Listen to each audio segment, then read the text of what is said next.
Bonsoir à tout le monde. Alors moi, comme je suis conteuse et je suis lectrice aussi, je vais démarrer par une lecture, je ne peux pas faire autrement.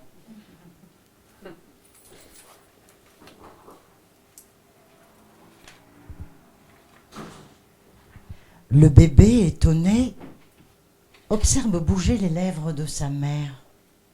De ses yeux encore grands, ouverts, il boit ses mouvements comme un fluide. Le haroru, mi niño, haroru mi sol, se glisse doux et limpide dans son oreille. Il le caresse, il le transporte vers la danse créée par le bercement subtil de sa mère. Il a la moitié droite de son corps collée à elle. Il entend ainsi les battements de son cœur, comme autant de résonances des congas. Sa petite main lâche le pouce de la main de sa mère qu'il tenait et qui le tenait. Les muscles du bébé se détendent, son corps s'envole, ses yeux commencent à se fermer et à s'émerveiller des innombrables sensations qui foisonnent en lui et l'emportent au royaume des illusions. Maintenant, à le voir, il dort. La berceuse, berceau de ses songes, sculpte le lit de ses rêves.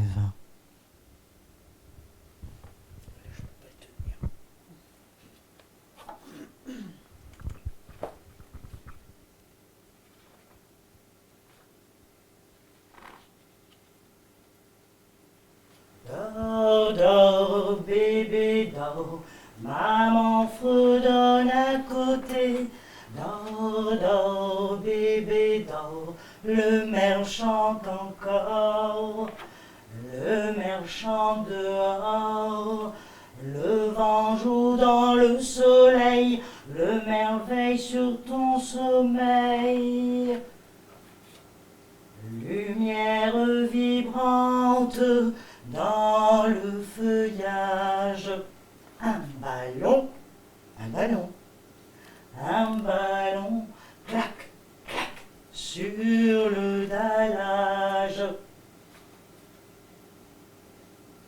Entre les murs, les voix résonnent. Et tout autour, la ville bourdonne. Dors, dors, bébé, dors, maman fredonne au dehors. Dors, dors, bébé, dors, le merle chante encore. Dors encore un peu, bébé. Le merle chante à voix flûtée. Dors, dors, bébé, dors, maman fredonne au dehors. Par-dessus les murs et par-dessus les toits.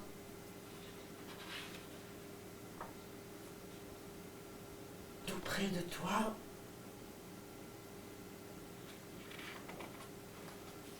bébé réveillé. Dors, dors, bébé, dors, maman fredonne au dehors. Dors, dors, bébé, dors, le merle chante encore. Le merle chante encore.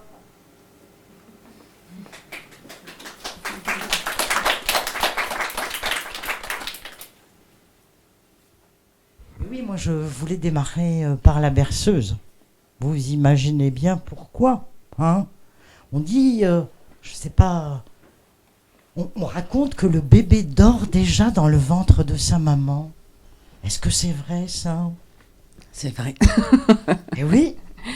Le bébé dort et on dit même qu'à la naissance, le bébé, au moment de l'accouchement, se réveille juste pour arriver au monde. Avant, il dort. Il dort la plupart du temps. Et d'ailleurs, quand on voit les nouveau-nés, ils vont dormir entre 16 et 18 heures par jour, avec des cycles de sommeil qui les sont propres. Et c'est vrai qu'on voit des parents qui commencent très très tôt à se poser des questions autour de qu'est-ce que je dois faire pour permettre à mon enfant de dormir. Est-ce que je dois accompagner mon enfant dans son rythme ou est-ce que je dois imposer des rythmes de sommeil à mon enfant?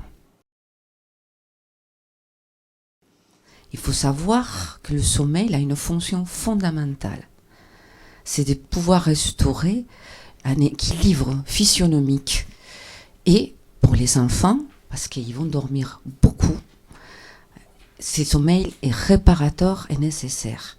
Et même pour nous, les adultes, on le sait très bien, quand on ne dort pas bien, on n'est pas bien la journée, dans les périodes de veille. On a besoin d'un sommeil réparateur pour pouvoir bien vivre pendant la journée.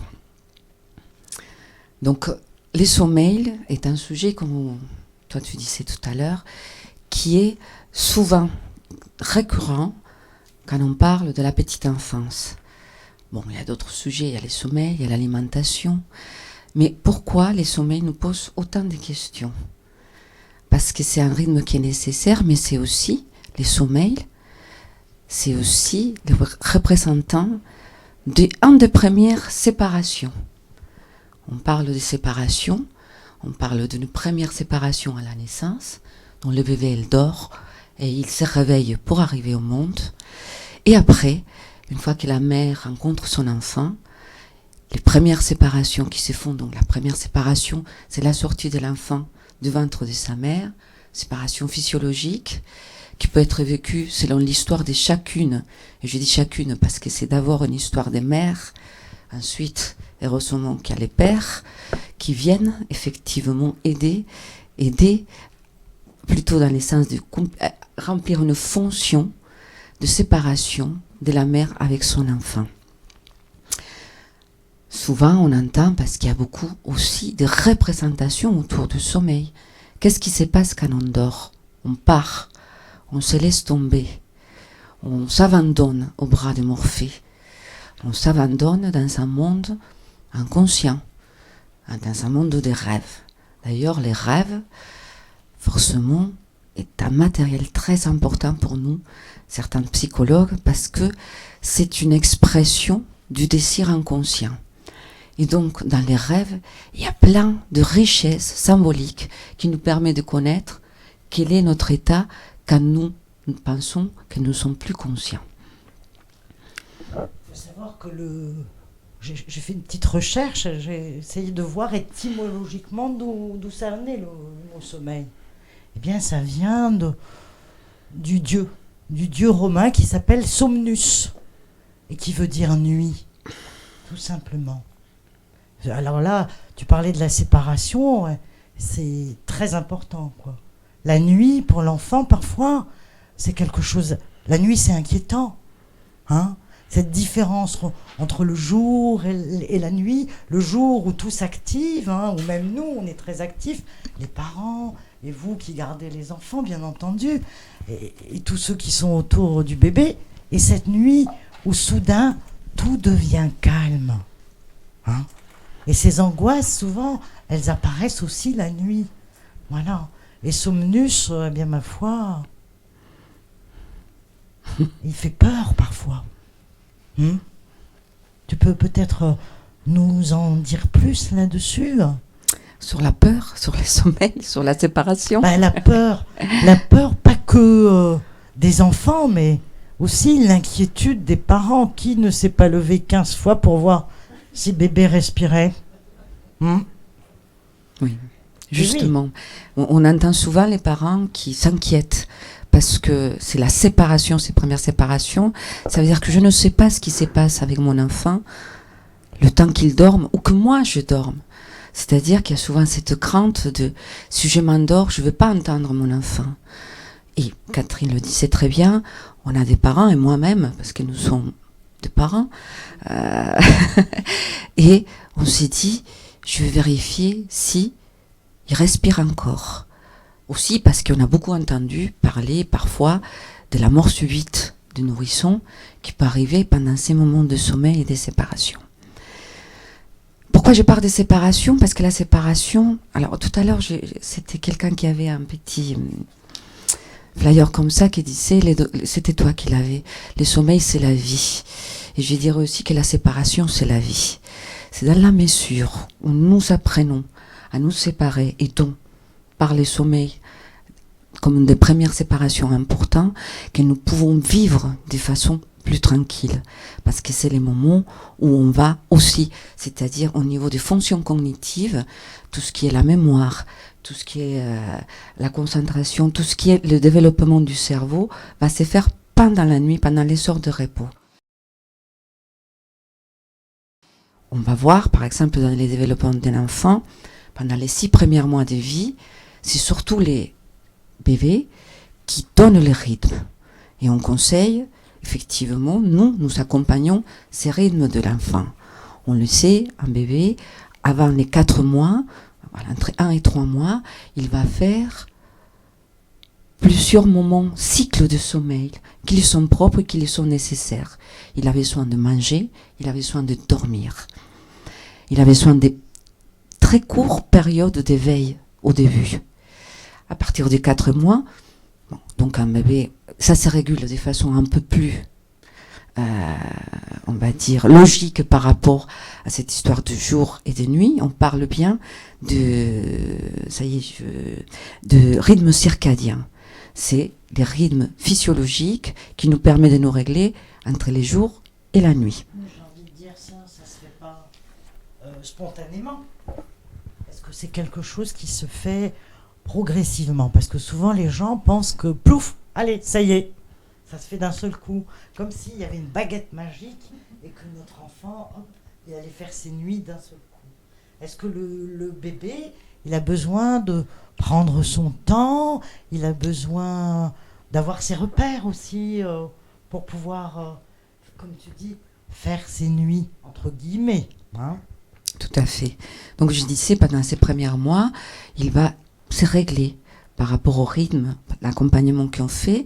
Et vers 6 mois, on s'est dit qu'un enfant commence vraiment à régler. Mais c'est des repères. Il faut savoir que c'est des repères et que si un enfant à 8 mois, il n'est pas réglé, c'est pas bien grave. Il y a des enfants que depuis le début, ils vont bien montrer que c'est des gros dormeurs et d'autres qui le seront un peu moins. Ça dépendra et des besoins physiologiques, mais aussi du contexte affectif qui accompagne cet enfant. Un enfant qui se sent rassuré dort tranquillement. Donc il y a un lien.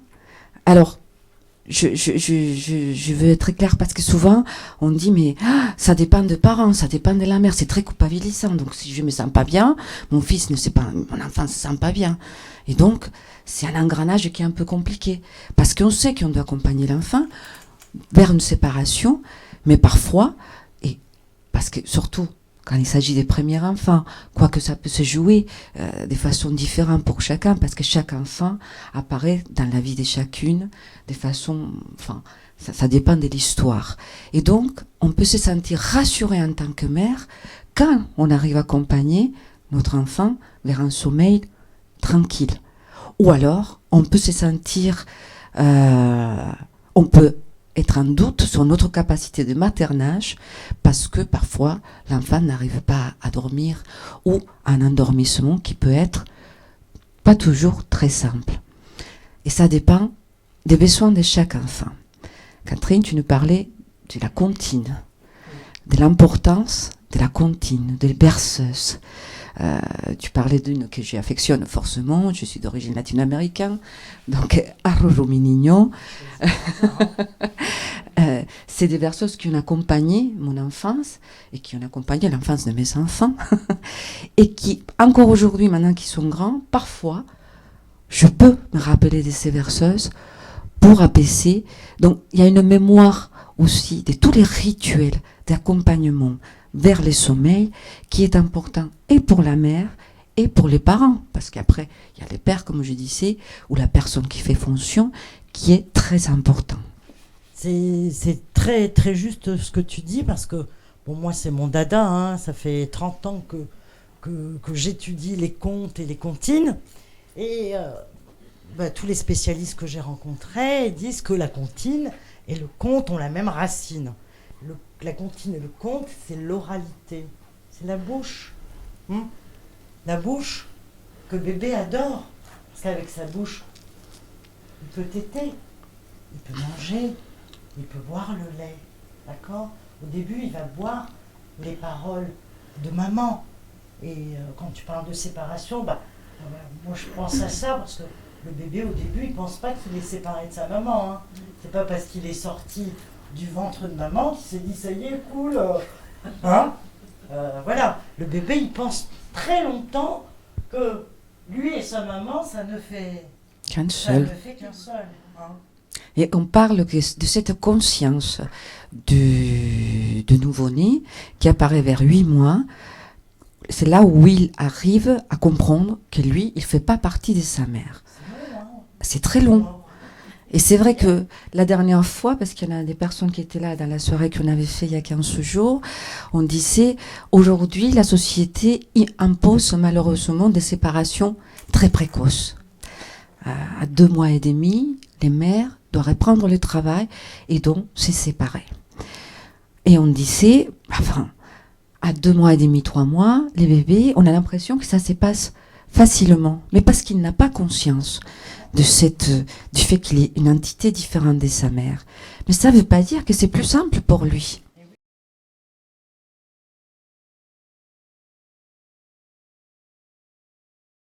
Parfois, c'est compliqué. Et quand on retrouve de troubles de sommeil, je veux dire les troubles de sommeil qui sont tout relatifs, parce qu'il y a des troubles de sommeil, ça ne veut pas dire qu'il y a des pathologies. Un trouble, c'est aussi une façon d'exprimer des choses. L'enfant, comme il ne peut pas parler, il utilise à travers son corps et à travers les manifestations de son corps de choses qu'il n'a pas compris. Et donc parfois, quand il y a des séparations qui sont mal vécues par l'enfant, on va les retrouver dans certains troubles qui peuvent se parler. Je tiens à dédramatiser souvent le fait que des parents peuvent parler des difficultés de sommeil de l'enfant, donc des séparations, et il suffit parfois d'une rencontre avec un tiers pour parler de cette histoire de l'enfant et de cette séparation, et parfois on retrouve des choses qui permettent et aux parents et à l'enfant d'être plus tranquille dans ces moments de séparation. Oui, moi j'ai un exemple, quelque chose que j'ai entendu, une personne que je connais qui est famille d'accueil. Et elle accueillait toujours des adolescents et un jour on lui a amené un petit bébé en urgence. Alors qu'elle avait toujours dit non, moi ma spécialité c'est les ados. Tu vois, on amène ce bébé à la maison, au début, avec son mari, ils étaient un peu inquiets, quoi. Parce que, leurs enfants étaient grands, ils avaient l'âge des grands-parents, quoi. Puis ils se sont dit, là, ça va être atroce, quoi. Et puis ce bébé-là, il n'arrivait pas du tout à dormir, quoi. Les premières nuits, elle racontait que c'était, mais vraiment, l'horreur totale, quoi. Son mari ne savait plus quoi faire, ils ont tout fait, ils l'ont bercé, ils l'ont chanté des comptines, tout ce que tu veux, rien à faire. Et la femme, elle était épuisée. Et ce bébé hurlait. Alors, ils ont décidé de le prendre au milieu dans le lit, tu vois. Ils étaient épuisés tous les deux. Puis la femme, elle n'en pouvait plus. Elle a dit, on allume la lumière. Elle a allumé la lumière. Elle a pris cet enfant dans les bras et elle lui a raconté. Elle lui a raconté son histoire. Voilà. Avec ses mots, qu'elle comprenait, qu'il ne soit pas content. C'était un tout petit bébé, hein. Qu'il ne soit pas content et qu'effectivement, on l'avait placé chez elle, mais qu'eux, ils avaient un cœur gros comme une maison et qu'ils étaient prêts à l'accueillir et que dans cette maison, il y avait des grands aussi. Alors elle raconte que l'enfant, il l'a écouté, mais alors comme ils n'en revenaient pas tous les deux. Il s'est arrêté d'un seul coup, il les a écoutés longtemps. Et elle a continué un peu comme une berceuse, avec ses mots enveloppants, contenants. Et l'enfant s'est endormi. Bon, ils se sont dit le lendemain, ça va peut-être pas le faire. Eh bien, elle a raconté que depuis ce jour-là, l'enfant a dormi tout le temps du séjour où il a été chez eux. Voilà. À partir du moment où elle avait pensé à raconter cette histoire, qui pourtant est une histoire difficile, hein, quand on est confié en famille d'accueil.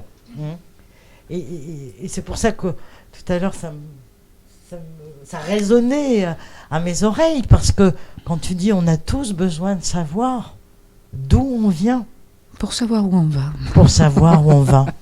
Et la moindre des histoires, ou la pire, est importante, hein, tout à fait, à entendre. Voilà. Et cet enfant, eh bien, on lui a verbalisé quelque chose, et du coup, eh bien, il s'est senti apaisé, même avec ce lourd fardeau. Hein, comme elle disait, la dame, elle dit, pourtant, c'était pas une histoire facile, mais j'ai dit à mon mari, il faut qu'il sache. Voilà. C'est important ce que tu dis, parce qu'il y a cette question d'envelopper un enfant. On enveloppe un enfant avec des mots. Un enfant a énormément besoin de mots pour pouvoir construire son monde imaginaire. Et on le sait, heureusement, aujourd'hui. Il y a 50 ans, on pensait qu'un enfant ne comprenait rien. Et donc, on parlait très peu à l'enfant. Depuis les années 60, avec les découvertes, on sait qu'un enfant comprend. Et même, on parle à l'enfant dès qu'il est dans le ventre. Et on parle à l'enfant dès son histoire. Souvent, quand il y a des troubles de sommeil, que les personnes viennent en consultation, je m'intéresse toujours à l'histoire de l'enfant, de la grossesse, de comment il a été imaginé, comment il a été attendu, de l'accouchement. Et on voit comment les enfants, parce que parfois il y a des consultations avec tout petits, ils prêtent très attention à leur propre histoire. Cet enveloppement est très important. Et quand tu racontes cette histoire d'un enfant placé, donc avec une séparation brutale, qui a vécu aussi quelque chose quand un enfant est placé, donc séparé de force pour des raisons multiples, il y a quelque chose où l'enfant ressent qu'il n'a pas une place, qu'il n'est pas attendu, qu'il n'est pas dans les désirs de l'autre. Et donc, c'est important de pouvoir l'accompagner. Et on le voit, effectivement, pour des enfants qui ont vécu des séparations très tôt, comment ils ont besoin d'être enveloppés davantage. Donc, par exemple, on m'a parlé de cette enveloppe qui est... parce que les troubles ou les difficultés des sommeils, souvent, ont un lien avec des troubles de l'attachement. Je parle de séparation et je parle d'attachement. Pour pouvoir bien se séparer, il faut qu'il y ait un attachement. Il faut bien s'attacher.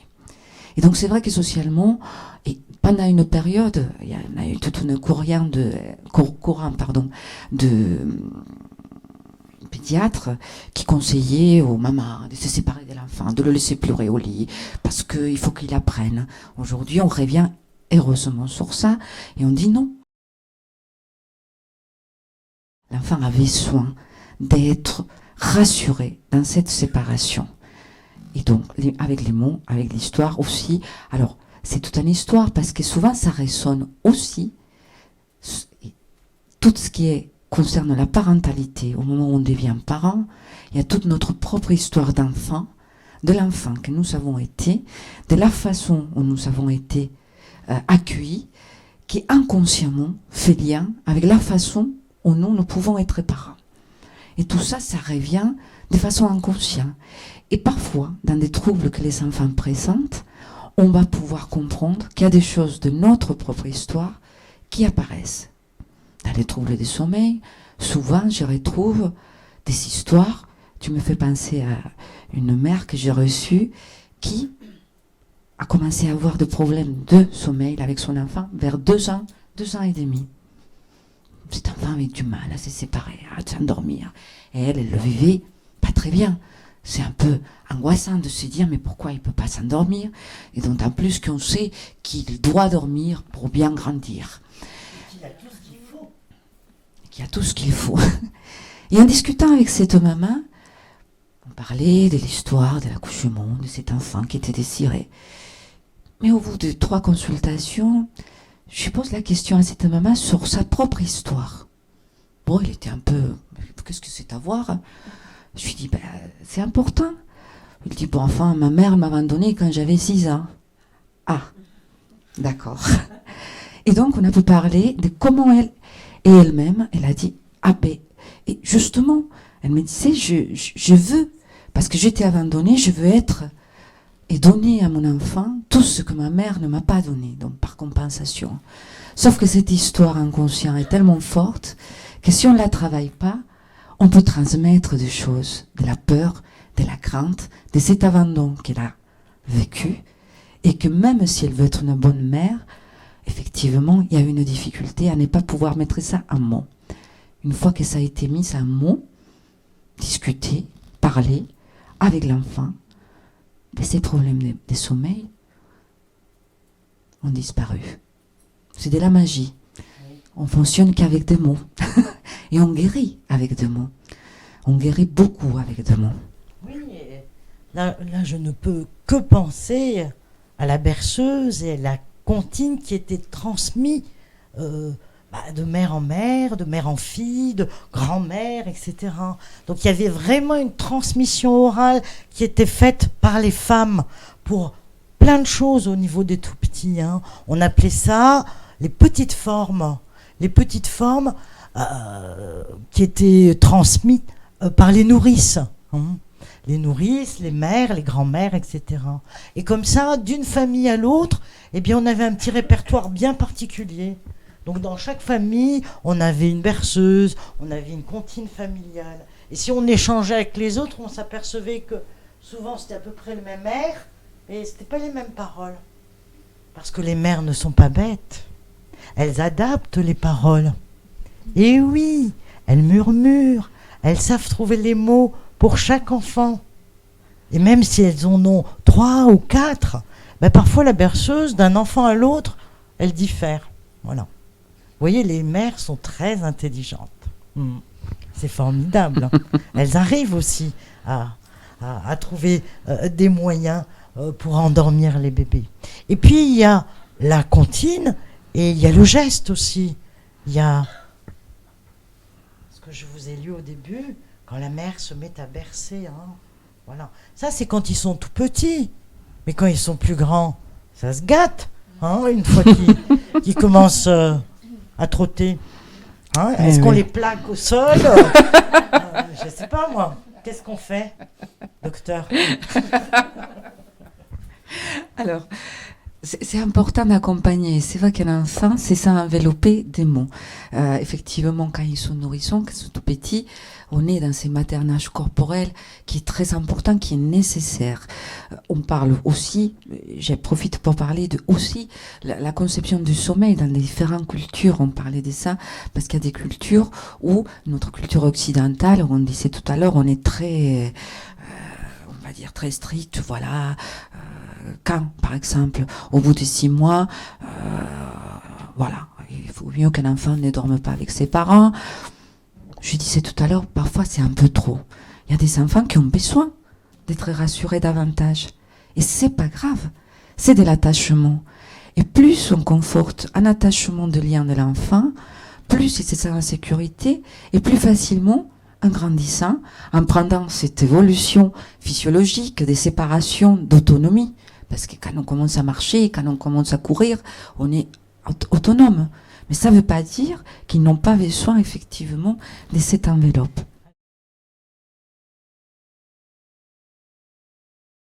Mais ça me fait penser aux mères qui allaitent. Alors elles font comment?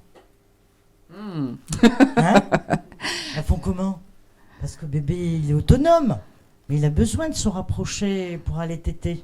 Mais tu parles de quand on allait jusqu'à tard. Oui, jusqu'à tard, parce que moi je vois de plus en plus de mamans qui allaitent assez longtemps. Et beaucoup aussi qui se sont mis à l'écharpe, le portage. Là, tu parlais de culture. Bien sûr, dans différentes cultures, il y a cette notion de coller serré avec son bébé. Hein. Chez nous, ça s'était perdu depuis plusieurs années, mais ça existait avant, hein, je vous rassure. Les femmes, quand elles allaient travailler dans les champs, elles n'avaient pas trop le choix. Hein. Elles avaient aussi des grands foulards où elles mettaient leurs enfants. Hein. Elles ne les laissaient pas tout seuls dans leur lit toute la journée. Donc ça pose question aussi. Quand j'allaite, je suis près de mon enfant et en même temps, il est en plein dans l'autonomie. Comment je fais, moi, maman, pour me détacher tout doucement? Ah, ça, c'est à voir avec l'histoire de chaque maman aussi, de ses détachements. En plus, parce que tu parles de quelque chose qui est aussi ces rapports corporels, ces liens corporels, qui est très important dans l'allaitement, et que d'ailleurs, je tiens à le dire, aujourd'hui, on est tellement dans l'allaitement qu'on finit par culpabiliser les mères qui allaitent pas. Oui. C'est aussi quelque chose où effectivement ce qui est important, c'est le moment dans lequel on nourrit un enfant. C'est la fonction première de mère, c'est cette fonction nourricière. Qu'on allaite ou qu'on n'allaite pas. Et ce qui est important, c'est la disposition psychologique à accompagner un enfant pendant l'alimentation et pendant... Donc, quand il y a l'allaitement, effectivement, il y a quelque chose où c'est plus simple, c'est plus fluide. On n'a pas besoin même d'un objet intermédiaire, comme le biberon, entre moi et l'enfant. Quand on allaite, c'est les corps de la mère avec les corps de l'enfant.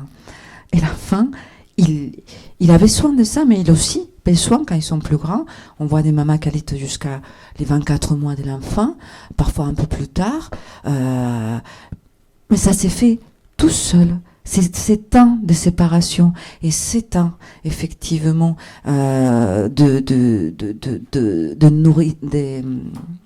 nourrissage, merci beaucoup, ça s'intériorise dans la psyché de maman et de l'enfant de façon naturelle. Oui, mais quand on est maman, j'ai envie de dire, on ne sait pas trop où on va au début, hein.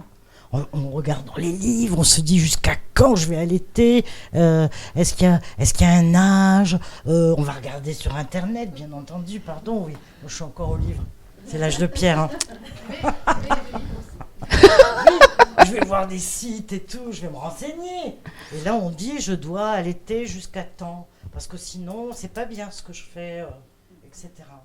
Oui, c'est pour ça que je parle de la culpabilité sociale et des discours, effectivement, d'accompagnement envers ces mamans. Moi, je dis aux mamans, quand je les rencontre, c'est une affaire singulière de chaque enfant avec chaque maman. Et chaque enfant est différent, parce que parfois, il y a des mamans qui me disent, moi, avec le premier, ça s'est tellement bien passé, je ne comprends pas pourquoi, avec les deuxièmes, ça ne se passe pas bien. Et puis quand on va regarder un peu, il y a tout cette... Parce que, alors il y a l'histoire de la culpabilité aussi, de jusqu'à quel point, comment, et comment j'ai fait pour m'occuper de mon premier, tout en allaitant mon deuxième, mais il me prend trop de temps. Je pense à une mère que j'ai vue hier qui m'a dit « Non, mais j'y arrive plus parce que l'autre, il me demande, et j'ai l'autre collé au sein, et je ne peux pas, je me sens mal. » Et elle se sent mal, et du coup, ça se passe pas bien. Alors, c'est compliqué parce que je disais tout à l'heure, je ne veux pas culpabiliser les mamans. C'est vrai qu'on dit, c'est dans la mesure où la mère peut le vivre de façon tranquille, sereine, et en faisant confiance, effectivement, à cette construction qui est les liens avec l'enfant. C'est une construction, c'est pas un apprentissage, il n'y a pas de livres. Aujourd'hui, on a les écoles de parents, c'est très bien. J'ai un peu de mal avec cette nomination de choses parce que on n'apprend pas aux parents à être parents, à bien éduquer les enfants. Moi-même, je le dis, je suis psychologue, j'ai un petit savoir et ça m'a pas avantagé pour mieux éduquer mes enfants. Bien au contraire.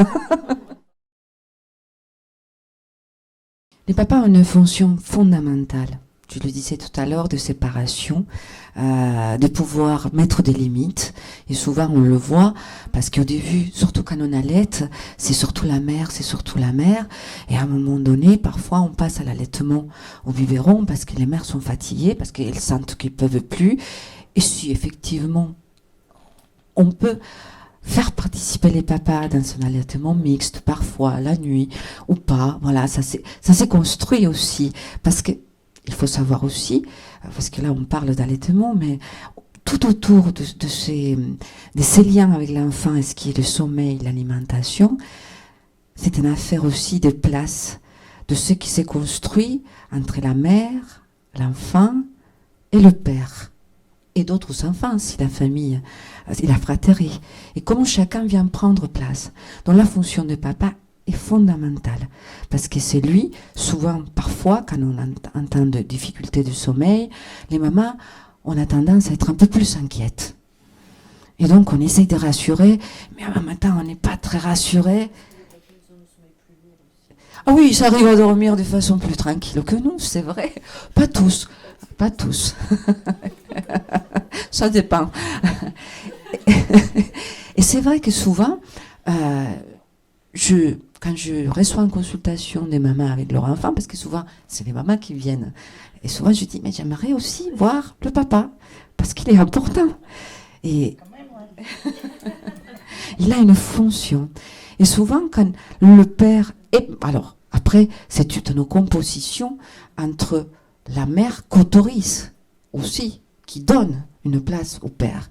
Et ça, c'est très particulier, parce qu'on autorise, on laisser la place à l'autre, c'est aussi accepter qu'on n'est pas toute puissante, qu'on n'a pas tout on n'est pas la seule source pour pouvoir tranquilliser notre enfant. Il y a aussi l'autre, les autres. Parce que quand tu parles du père, je tiens à dire que ça dit des fonctions. Il y a des fonctions qui se remplissent par d'autres quand il n'y a pas de père.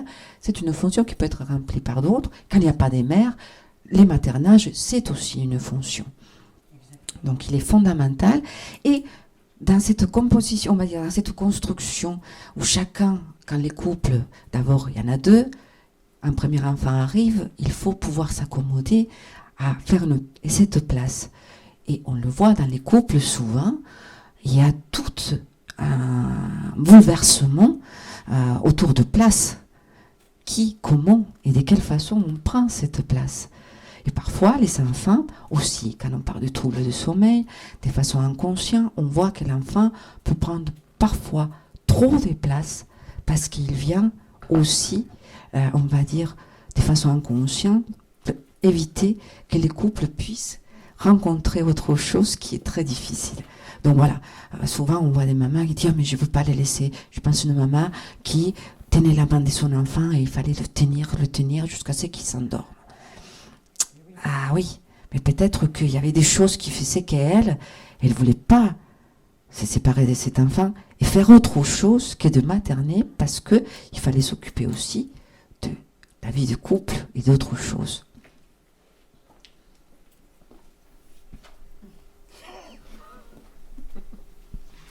La nuit, on dort. C'est toi qui l'as dit. Hein. C'est l'histoire d'un petit bonhomme qui chaque nuit empêchait ses parents de dormir sur leurs deux oreilles. Au début, comment vous dire, tout allait bien. Le petit bonhomme n'était qu'un bébé. Chaque nuit, il poussait à peine un petit cri et ses parents accouraient. Et lui parlait doucement et lui tendait un biberon de lait chaud que le petit bonhomme avalait d'un trait. Tout le monde trouvait normal qu'il ait faim, même la nuit. Il grandissait si vite. Il grandit d'ailleurs si bien qu'il se mit à faire un tas de choses formidables. Manger des spaghettis, enlever tout seul ses chaussettes, ou encore faire des serpents en pâte à modeler. Ce n'était plus un bébé, mais du tout, sauf la nuit. Ce petit bonhomme-là, comme un bébé, réclamait à grands cris « Un biberon de lait tout chaud !» Et chaque nuit, un papa ou une maman de plus en plus fatiguée accourait avec le biberon. Ils accouraient depuis si longtemps. Ils devenaient si fatigués que parfois même, ils faisaient des choses parfaitement horribles, comme apporter le biberon après très très longtemps. Et même avec une voix fâchée. Ou encore arriver le matin avec les sourcils froncés. Quelle horreur, se dit le petit bonhomme. Non mais moi je veux un papa et une maman très gentils même la nuit comme avant. nom d'un biberon. Une seule solution, redevenir un bébé. Et la nuit suivante, il pleura encore plus fort. Mais cette fois-là, allez savoir pourquoi, une chose étonnante se passa. La maman entra dans la chambre sans le biberon et en pleine forme. Elle se mit à dire un tas de choses, mais pas du tout comme d'habitude. Hein. Maman, maman, mais. Qu'est-ce que j'entends? Une chèvre? Bah, un chat? C'est très bien ça. Oh, les petites chèvres et les petits chats laissent leurs parents dormir la nuit. Ils savent, eux, que la nuit, on dort.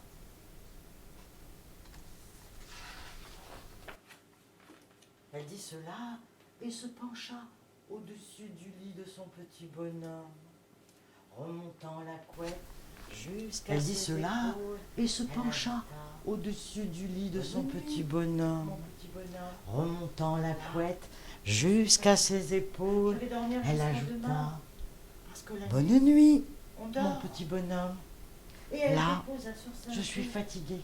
Je vais dormir jusqu'à demain, parce que la nuit, on dort. » Et elle déposa sur sa joue un gros bisou qui claque. Qu'il était grand. C'est alors qu'une autre chose étonnante se passa. Soudain, le petit bonhomme se rappela qu'il était grand et qu'il pouvait faire un tas de choses formidables. Comme dire à sa maman, « Tu me donnes mon ours, nounou. C'est là, sur le fauteuil. » Grand garçon. Ton ours sur le fauteuil? Oh, mais tu as raison, dit la maman. Mais quel grand garçon! Et le petit bonhomme cala son ours, nounou, tout doux, dans son cou, ferma les yeux et s'endormit jusqu'au matin. Chaque nuit dorme paisiblement papa. Depuis ce jour, dans cette maison, chaque nuit dorment paisiblement un papa, une maman, en pleine forme, commencent leur journée avec un délicieux bol de lait chaud. Enfin, tous les trois.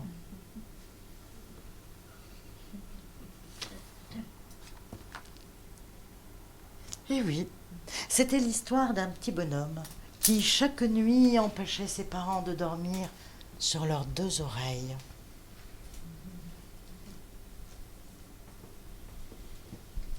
Comment on fait pour dormir sur ces deux oreilles? Dormir comme un noir aussi, comme une bûche ou comme un bébé.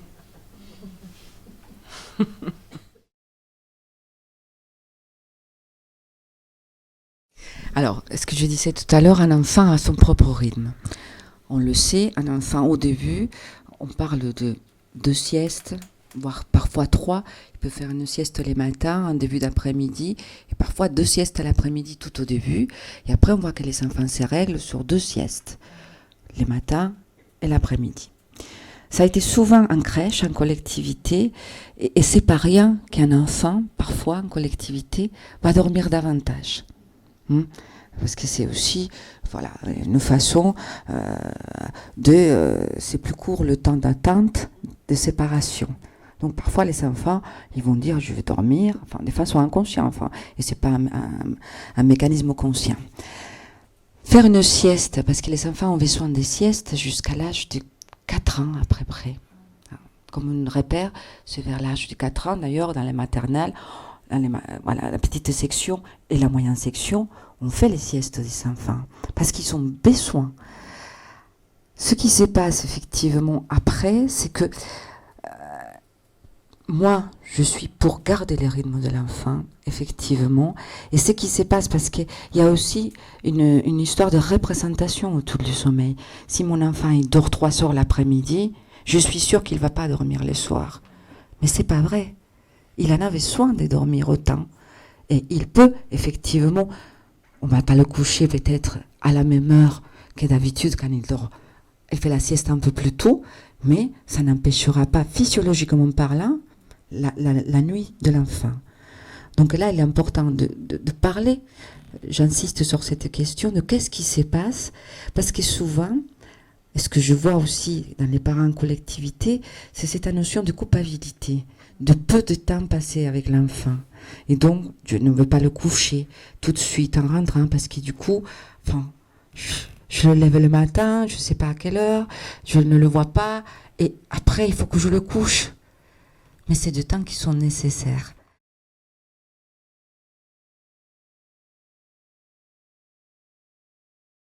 Tout ce qui concerne les rituels autour de l'endormissement, qui est très important. Parfois, on découvre que des rituels, les rituels de l'endormissement, parfois on a des parents qui font de ces rituels trop longs. Et donc, du coup, ça perd le sens. Parce que, comme je disais tout à l'heure, c'est un moment de séparation. Donc, il ne doit pas durer plus de 20 minutes, par exemple. Et parfois, quand on interroge, on voit des papas ou des mamans qui peuvent passer 45 minutes pour dormir cet enfant. C'est trop long. Donc, le temps de séparation ne se fait pas. Donc, pouvoir travailler ces rituels de sommeil. En plus l'enfant grandit, plus c'est lui qui va créer ses propres rituels. Avec l'objet transitionnel, les doudous, la couverture ou les peluches qu'il va devoir mettre, les vents qui commencent, il va se brosser les dents, la petite histoire ou la verseuse, voilà. Et ce rituel est très important, mais il faut qu'il soit court parce qu'il a une fonction d'accompagnement dans la séparation vers les sommeils. Ce qu'on appelle l'auto-apaisement. L'auto-apaisement, dans l'idéal. Dans l'idéal. Oui. Comment faire? Et c'est pour ça que quand l'enfant commence à prendre le rythme du sommeil, il est important de conseiller aux parents d'accompagner, et on le dit, mais pas en prenant dans les bras, d'accompagner avec des mots, en rassurant l'enfant, en racontant l'histoire, en lui disant qu'il peut dormir tranquillement, qu'on est à côté, avec des mots. Alors ça, c'est quel âge, j'ai envie de dire? C'est-à-dire que quand il est tout petit, on est quand même très... on intervient, parce que bon, on intervient facilement. Le bébé, il a un sommeil plus léger quand il est petit. Absolument. Il se réveille plus souvent. Donc forcément, on y va. Parce qu'on a peur qu'il se retourne, etc. Mais à partir de quel âge on peut, j'ai envie de dire, faire confiance à un bébé, hein, pour qu'il s'auto-apaise, quoi, pour qu'il gère un peu son endormissement lui-même, parce que c'est important de gérer son endormissement pour plus tard. Tout à fait. Alors, le sommeil de l'enfant est beaucoup plus léger. On n'a pas parlé des rythmes, il y a des cycles de sommeil, donc il y a les sommeils légers, les sommeils profonds. L'enfant, il a au début ces deux-là, et après, en grandissant, il va acquérir le sommeil paradoxal, c'est-à-dire que c'est le sommeil profond, là où est l'activité du rêve qui se met en marche. Ça arrive beaucoup plus tard. Mais au début, l'enfant va avoir des cycles et normalement, il va se réveiller entre 3-4 fois par nuit. Mais c'est des éveils légers. Effectivement, si, dès qu'on entend, surtout aujourd'hui, parce qu'avant ça n'existait pas, les écouteurs et même des caméras aujourd'hui, hein, on surveille les enfants parce qu'on veut que rien, c'est pas vraiment la bonne chose, parce que parfois, il vaut mieux attendre. Alors, tu disais à partir de quel moment? C'est vrai que je disais tout à l'heure, l'enfant acquérit une conscience de qu'il est une entité différente vers 8 mois. À 8 mois, on va parler aussi de quelque chose qu'on appelle l'angoisse de séparation. Donc, c'est vrai que c'est à ces moments-là que l'enfant peut gérer tout seul, effectivement, ces moments de séparation. Après le rituel dont tu parlais. Après les rituels, c'est-à-dire qu'il avait soin des rituels, et après, il peut se réveiller, avoir des éveils légers pendant la nuit, et il ne faut pas courir tout de suite. Par contre, ce que je disais tout à l'heure, parfois on peut entendre l'enfant qui se réveille, qui gigote un peu, et qui se rendort tout seul. Après, si l'enfant se met à pleurer, là, il ne faut pas le laisser pleurer.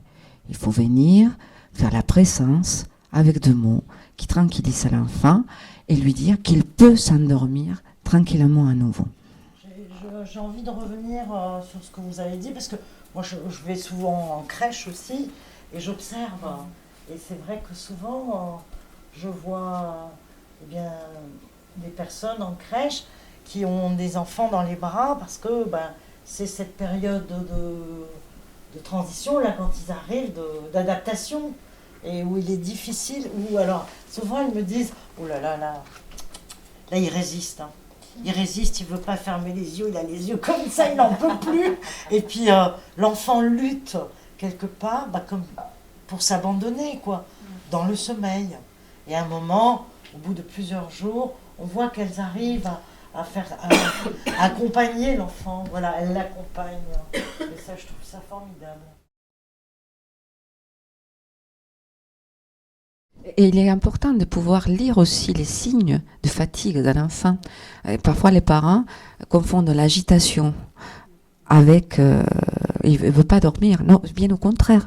Vous le savez très bien, un enfant qui s'agite davantage, c'est un enfant qui est fatigué.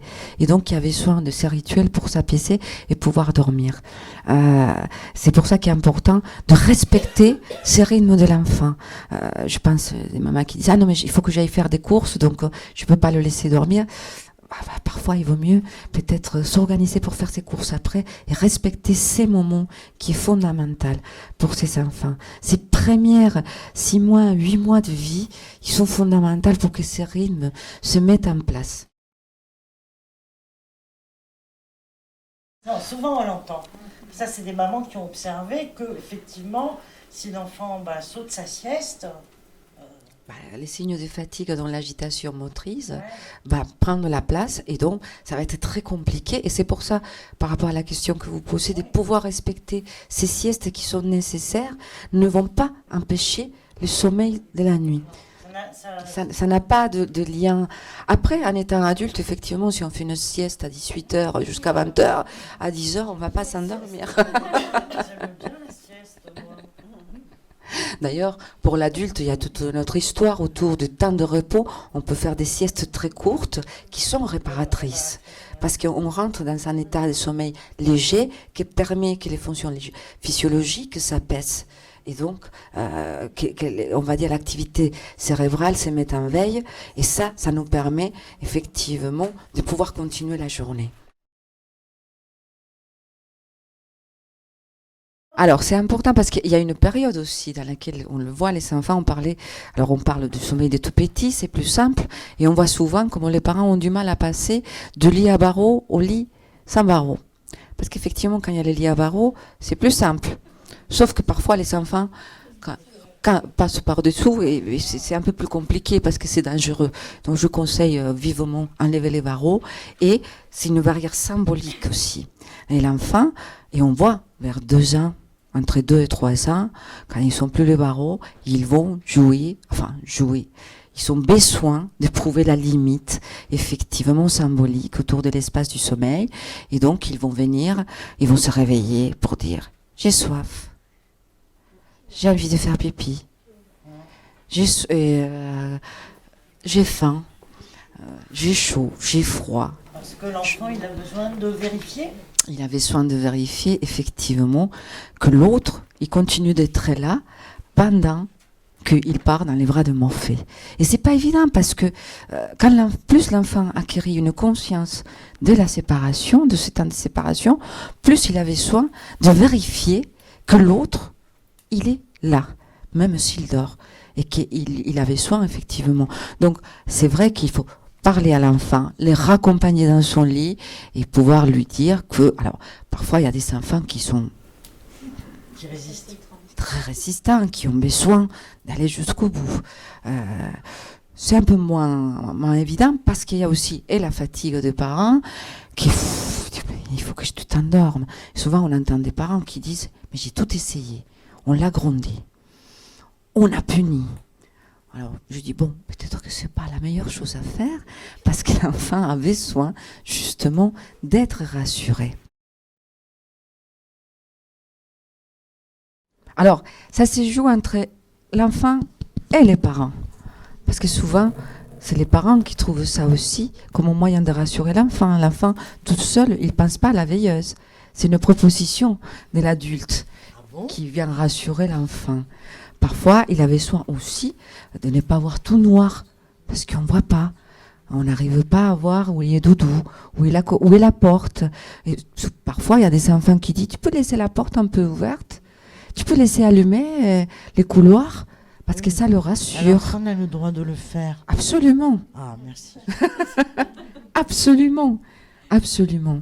Non, mais parce qu'à force d'entendre plein de choses, il y a toujours la voisine qui vient te dire comment faire, ta grand-mère qui te dit que de son temps, elle avait fait comme ça, et ta mère qui en rajoute une couche. Ah ben à la fin, tu sais plus quoi faire. Alors, tu fais quoi? Je pense à quelqu'un pareil qui est venu, un enfant.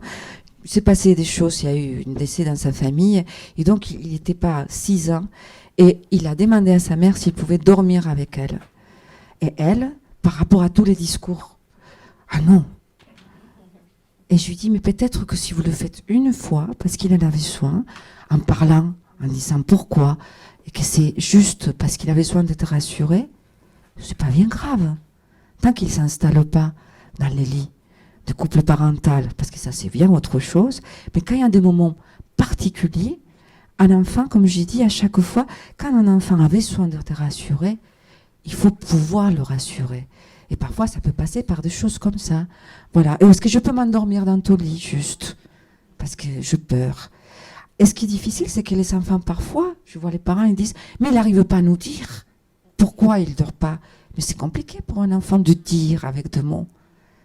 Et donc, souvent, avec des histoires, avec des jeux, on peut effectivement et savoir ce qui arrive à l'enfant et donner à l'enfant de petits repères pour que la crainte disparaisse. Mais l'enfant ne peut pas nous dire « je peur parce que je crois que si je m'endors, je ne vais pas me réveiller demain matin. Je peur parce que pour moi, le sommeil me fait penser à la mort. » Ça, c'est un peu plus tard, quand ils sont 5, 6, 7 ans. La mort apparaît comme quelque chose de quel il prend une conscience. On appelle le sommeil la petite mort dans les histoires. Tout à fait. Tout à fait. C'est pas pour rien. Hein. Ou alors tu as des princesses qui dorment pendant très très longtemps.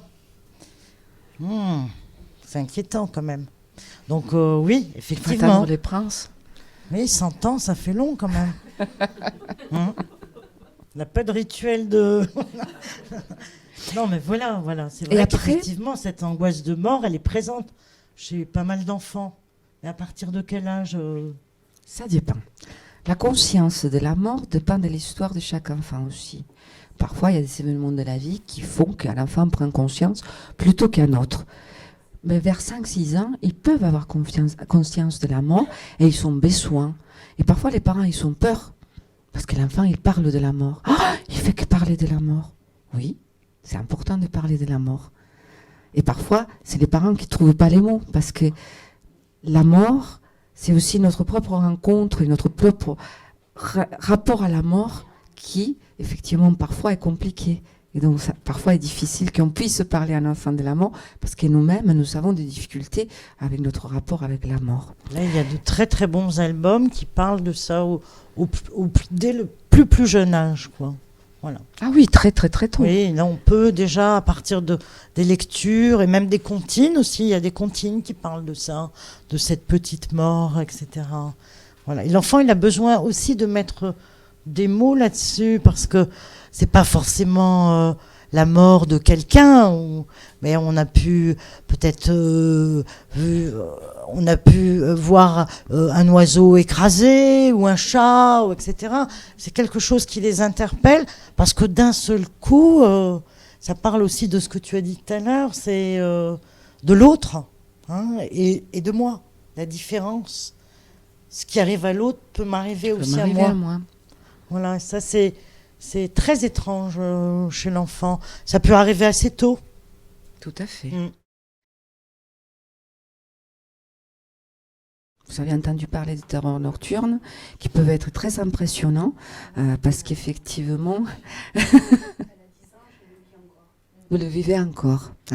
Et c'est un peu désarmant pour les parents parce qu'on ne peut pas faire grand-chose. Ils sont dans un état, ils ont les yeux verts et ils peuvent dire des choses. Ils n'ont pas conscience. Ça dure. Parfois, ça peut être très court. Parfois, non. Ça dépend aussi de la façon où on arrive à l'accompagner. Et c'est un symptôme qui, a une fonction. C'est une façon que l'enfant peut exprimer des choses qu'il ne peut pas exprimer avec deux mots. Donc c'est important. Alors après, c'est pas un symptôme grave. C'est une forme d'expression pendant les sommeils. C'est comme une soupape, on vrai dire. Absolument. Et il y a des choses qui arrivent à jaillir, à sortir à ce moment-là. À ces moments-là. L'enfant n'a pas conscience, parce que parfois non, il ne se rappelle pas les lendemains de ce réveil nocturne. On leur dit, hier, tu t'es réveillé en criant. Moi, je vais vous dire, mon fils a eu à un moment donné, et il m'a appelé, et j'étais à côté. Mais je suis là. Ah ben non, il continue à appeler sa maman.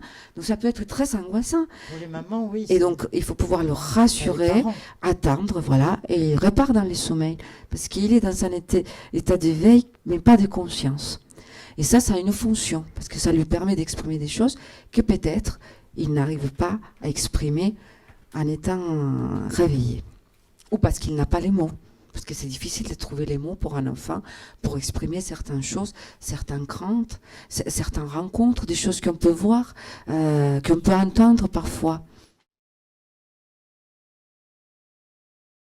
J'interviens à la PMI, j'interviens dans les relais, je croise beaucoup de parents et souvent je vois beaucoup d'écrans qui sont collés comme ça, soit même déjà dans le berceau, soit déjà dans les bras de bébé quand il est un peu plus grand. Voilà. Qu'est-ce que ça fait, ça, ces écrans? Ça me fait pas peur. du bien. Il y a des stimulants de l'activité du cerveau. On fait bien la différence, par exemple, entre la télé et ces nouveaux écrans. Parce que la télé n'a pas les mêmes composants. Et donc, je ne suis pas en train de dire qu'il vaut mieux regarder la télé avant d'aller dormir. D'ailleurs, il ne faut pas regarder la télé du tout. Si on peut se défaire de cet appareil, ça serait très bien. Mais et donc, ces nouvelles technologies, ces écrans, c'est des stimulants de l'activité neuronale. Donc, souvent, on voit des parents qui disent « Ah, mais à la place de la comptine, je le mets la petite... » parce que ça existe. Il y a des bons sites de comptines, mais voilà, des fois, alors les mamans, elles pensent bien faire, hein, ça rien de... Moi, j'incrimine pas. Au contraire, j'essaie d'expliquer. Voilà, déjà la lumière de l'écran, on sait qu'elle est nocive. Elle est nocive, hein, la lumière. Voilà. Et au niveau cérébral, on sait que le tout petit, il est en plein développement, il y a plein de choses qui vont se passer pour lui s'il est trop à proximité des écrans, quoi. Et même un peu plus grand, hein.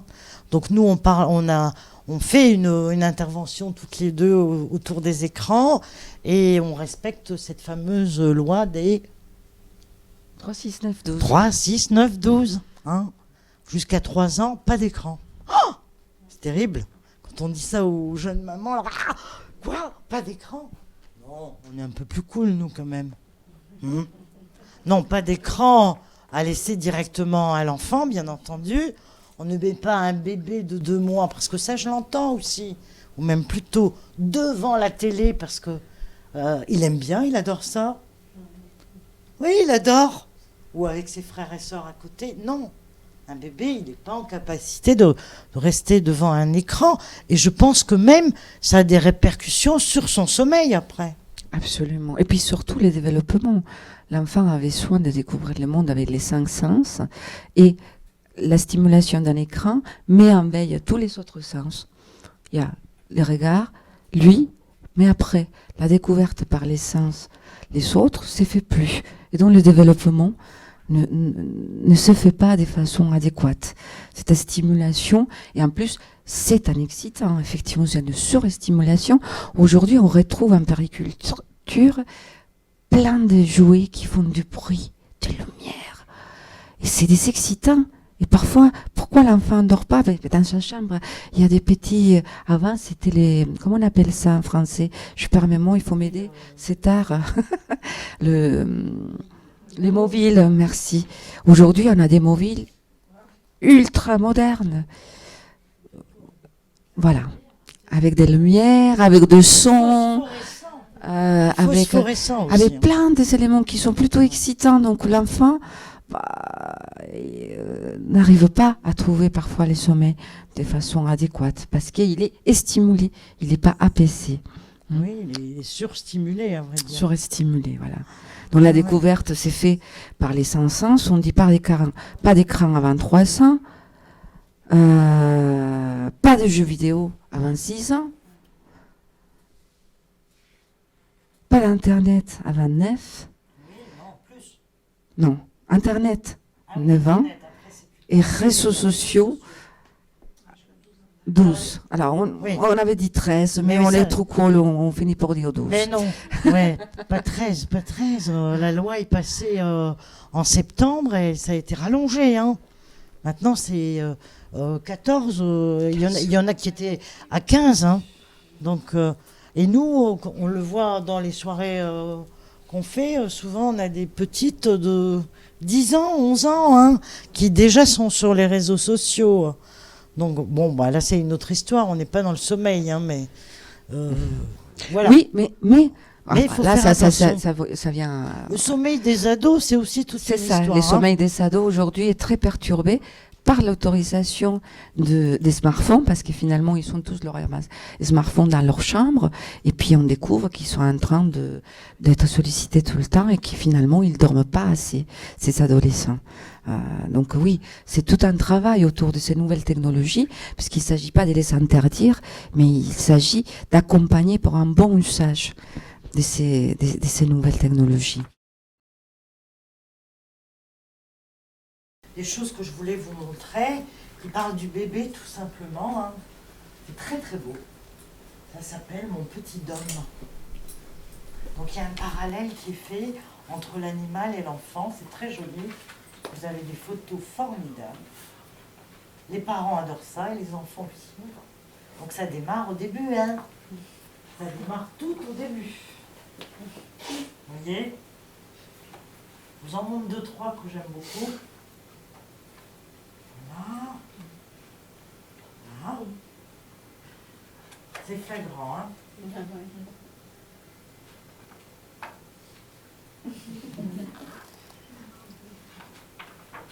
Ah. Il dort. Ça y est. On va pouvoir y aller.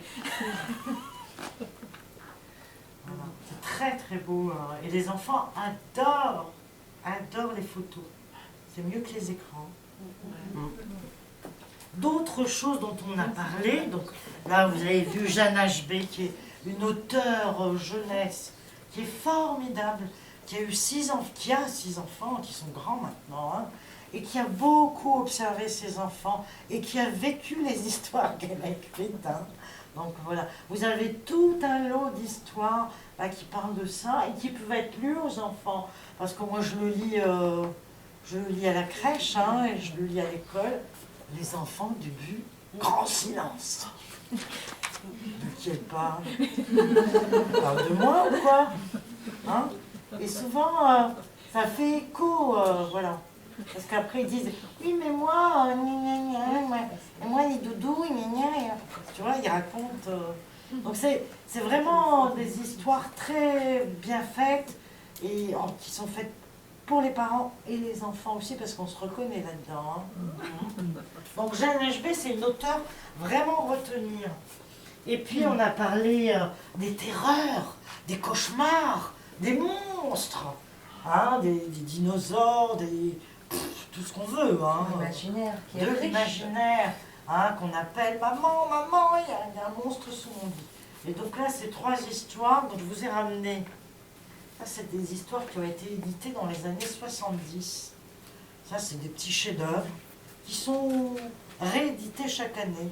Et ça, c'est les versions qui sont éditées maintenant, quoi. Hein. Donc, c'est le même auteur. Il y a un alligator sous mon lit. Il y a un cauchemar dans mon placard. Et on voit comment le petit garçon, il arrive à... En fin de compte, c'est le cauchemar qui va avoir peur à la fin, qui va finir dans son lit, et c'est lui qui va le consoler, quoi. Voilà. Comment les rôles vont s'inverser, et comment on peut surmonter sa peur en lisant. Alors ça se lit pas avant d'aller au lit. Hein. Ah mince! Ben non, c'est un peu angoissant quand même. Mais on peut le lire dans la journée, et les enfants comprennent très bien, parce que ça aussi, c'est quelque chose qui les interpelle. Parce que aussi, s'il n'y a pas un monstre, il y a un truc bizarre dans leur chambre. Hein. Voilà. C'est important, la fonction de cauchemar, parce que ça permet de traiter la peur. Et la peur, c'est un sentiment qui nous est propre à tous. Et souvent, on a tendance à vouloir éliminer la peur. On a tendance à vouloir éliminer la peur. Et souvent, quand les enfants ou les adultes parlent de cauchemar, moi, c'est quelque chose qui m'intéresse énormément. Un cauchemar, c'est une façon inconsciente de traiter les peurs. Et donc, c'est important de comprendre la fonction d'un cauchemar. Et ce livre, il est super parce que c'est l'enfant qui maîtrise ce cauchemar, c'est-à-dire qu'il arrive à prendre quelque chose de ce cauchemar pour traiter la peur. Et souvent, ce que je dis, la peur ne disparaît pas. Il faut apprendre à faire avec la peur. Il faut la prendre dans ses bras, la peur. Chacun a peur de choses très différentes par rapport à notre histoire. Et c'est vrai que le rêve ou les cauchemars, parce que c'est très relatif. Parfois, il y a des gens qui arrivent et me disent « j'ai fait un cauchemar ». Et en me racontant les cauchemars, finalement, c'était pas vraiment un cauchemar, c'était un rêve. C'est-à-dire que c'est relatif. Qu'est-ce qui fait que ça devient un cauchemar ? C'est la façon dont je vis ces rêves qui vient me dire des choses que je dois traiter et qui c'est très intéressant. Et on peut effectivement le désamorcer. Mais souvent, les enfants ne savent pas ce que c'est un cauchemar. Ah non ? C'est nous, C'est nous qui disons qu'il a eu un cauchemar. nous les parents. Tiens, on l'a.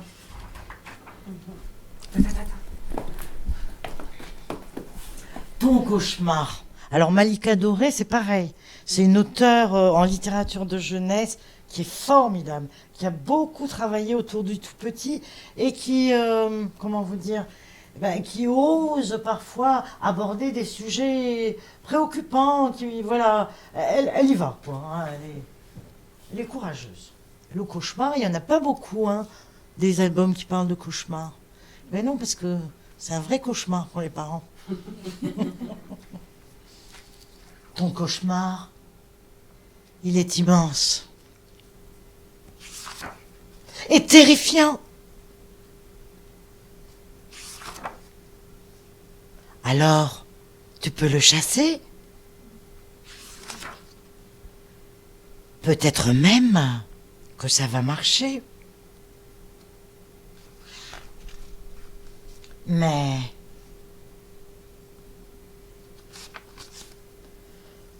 tu peux aussi lui parler.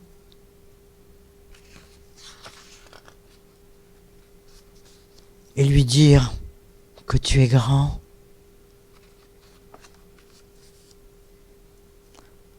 Comme ton poil a l'air doux.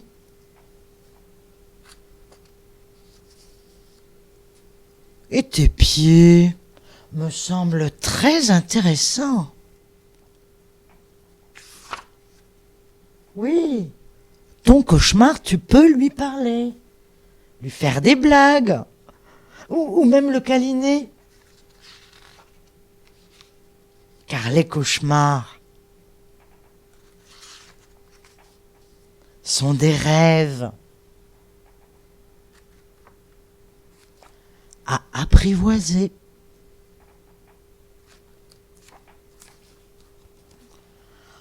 Que faire la nuit d'un cauchemar immense et terrifiant ? Lui parler ? Donc ça, c'est Malika Doré. C'est une maison d'édition formidable. C'est les éditions Mémo. Qui, pareil, on fait le choix de travailler avec peu d'auteurs, mais qui s'occupent vraiment de tout ce qui entoure l'enfant, tout ce qui concerne l'enfant, dans toute sa diversité. Hein. Donc ça peut être des sujets graves comme la mort, comme la pauvreté, etc.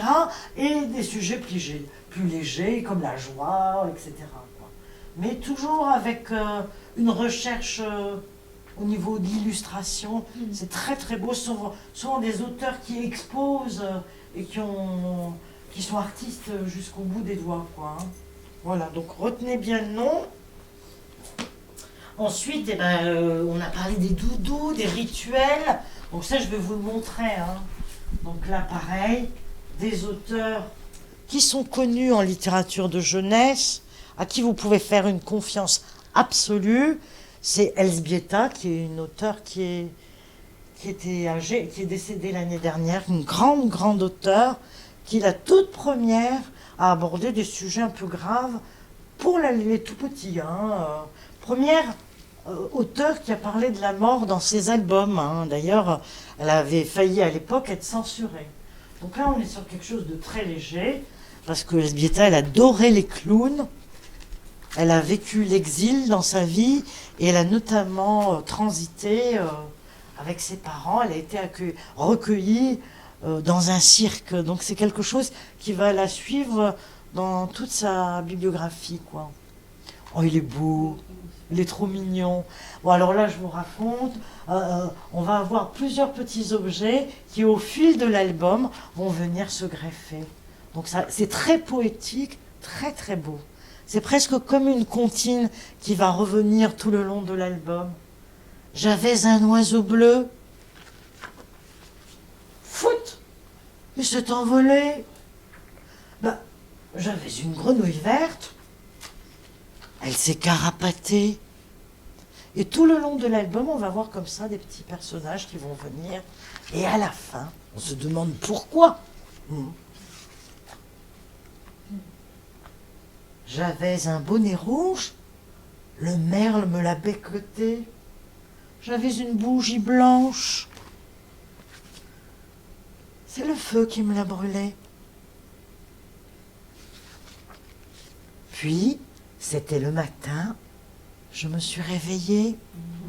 Donc on voit tout le bazar qu'on a vu, tous les petits objets tout autour de lui. Enfin voilà, c'est doudou, c'est ces petites choses qui le réconfortent. Juste aller. Hein? Voilà. Et puis il y a Sousa. Alors Sousa, c'est années 90, qui est toujours pareil, réédité. Donc Sousa, c'est une petite peste, une petite fille un peu pestouille comme ça, elle est coquine, on le sent, quoi. Et là, il va y avoir tout ce rituel du coucher, où elle va revivre un peu ce qu'on lui dit, hein, ça suffit maintenant, vous allez tous vous coucher, bonne nuit. C'est génial, c'est absolument génial. Donc Sousa, il y a toujours le crocodile qui vient à la fin, voilà, qui prend toute la place, c'est un énorme doudou. Hein. Puis à la fin, elle leur dit bonne nuit et dormez bien. Voilà. Donc ça a été normalement édité en tout grand format avant. Ils viennent de les rééditer en tout petit. Et les enfants, ils l'adorent. Ah ouais, parce qu'elle fait plein de bêtises, mais en même temps... Donc là, c'est la chambre de Sousa. Et l'auteur, c'est Anaïs Vaugelade, qui a fait beaucoup de choses très très chouettes. Voilà. Sur les premières fois, vous savez, où il commence à planter aussi, à cacher des trucs dans la terre, enfin des trucs... voilà. Et puis après, des choses un peu plus pour vous que j'ai amenées. Voilà. Donc ça, c'est très bien. Toutes les idées reçues sur le sommeil. Vous allez... même moi, j'en ai lu, je me suis dit, mince, alors j'ai plein d'idées reçues. Voilà. Donc, très intéressant, ça nous donne un peu plus de compréhension, parce que maintenant, on en connaît un peu plus sur le sommeil en général. Là, ça parle du sommeil de tout le monde, hein, de vous, de moi, des enfants, des papis, des mamies, etc. Voilà. Et puis, celui que j'avais ramené la dernière fois, où il parle notamment de cette séparation qui pour le bébé est terrible, hein, la nuit. Et l'abandon, se laisser sombrer dans le sommeil, pour lui, quelque part, c'est quitter papa et maman, et tout l'entourage. On en parle très bien là-dedans. Ça s'appelle Indispensable séparation, mais je t'ai envoyé la bibliographie, donc vous aurez toutes les références. Okay. Voilà, j'en ai mis d'autres aussi qui me semblaient importants. Voilà. Et puis Aldo Naouri, voilà, éduquer nos enfants. Donc là, vous avez tout un passage aussi sur les rituels du sommeil, etc. Et puis beaucoup de souplesse, hein. On n'est pas dans des choses rigides où on nous impose de coucher bébé à telle heure et de le lever à telle heure. Hein, voilà. Donc voilà ce que j'ai amené. Et puis alors, n'hésitez pas, vous avez une collection de comptines et de berceuses du monde entier, chez Didier Jeunesse. Ce sont de vrais bijoux. vous avez des comptines portugaises, antillaises, créoles, françaises, anglaises, tout ce que vous voulez. C'est énorme, hein, avec des illustrations magnifiques, les textes originaux en langue originale et les traductions à côté. Voilà. Et vous allez voir que le parallèle qu'on peut faire avec nos comptines qu'on connaît, c'est impressionnant parce que pratiquement dans le monde entier, on retrouve à peu près les mêmes airs, hein, ou les mêmes paroles. Vous voyez que le conte, comme la comptine, qui a la même racine, hein, eh bien, il court et marche, hein, il fait le tour du monde. Voilà. Comme les histoires. C'est très très beau, donc à chaque fois un album CD, hein, puisque vous avez le CD, et aussi on fait appel soit à un illustrateur ou des illustrateurs différents. C'est carrément des petits bijoux, et les enfants ils adorent les feuilleter aussi. Donc là on est sur des grands livres, très très beaux objets, vous en avez plusieurs. Mais à la bibliothèque d'Aiguillon, hein, on trouverait tout ce qu'il faut. Et vous en avez d'autres. Là, c'est Didier Jeunesse, mais c'est un plus petit format. C'est le modèle en dessous. Voilà. Avec à chaque fois les références du collectage, puisque toutes les comptines qu'on connaît, elles ont été collectées à un moment. C'est-à-dire qu'on a envoyé des collecteurs dans tous les pays du monde écrire toutes les chansons et les comptines que les mères, les grands-mères connaissaient, parce qu'à un moment on a eu peur que cette tradition orale se perde. On a fait ça avec les comptines et on a fait ça avec les contes. Eh bien on est bien content maintenant, hein, de les avoir. Voilà, je crois que j'ai fini. J'en avais amené plein d'autres, mais vous les aurez sur la liste. C'est ça, moi je sais jamais, hein, j'en ai tellement que... Et puis, bien entendu, la nuit. Il y a plein de livres qui parlent de la nuit. Les enfants adorent les histoires de la lune et du soleil. Donc il y en a toute une flopée dont j'ai mis les références sur la liste aussi. Ils sont très chouettes. Tu voulais... Tu veux pas nous lire? Ah oui. Et puis vous avez celui que j'ai amené la dernière fois aussi, parce que j'adore. Hein. Donc là, les contes à guérir et les contes à grandir. Donc là, c'est Jacques Salomé, hein, que tu as rencontré toi déjà, non? Non, je regarde. Donc qui a beaucoup écouté tous les gens qu'il a rencontrés venir parler de leurs enfants ou avec leurs enfants. Je vais relire le même parce qu'il est trop bien. Et puis ça parle du sommeil.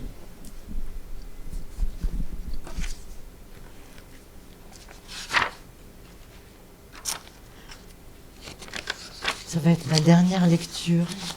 Et ensuite, vous pourrez aller vous coucher. Le conte du petit jour qui n'avait pas sommeil.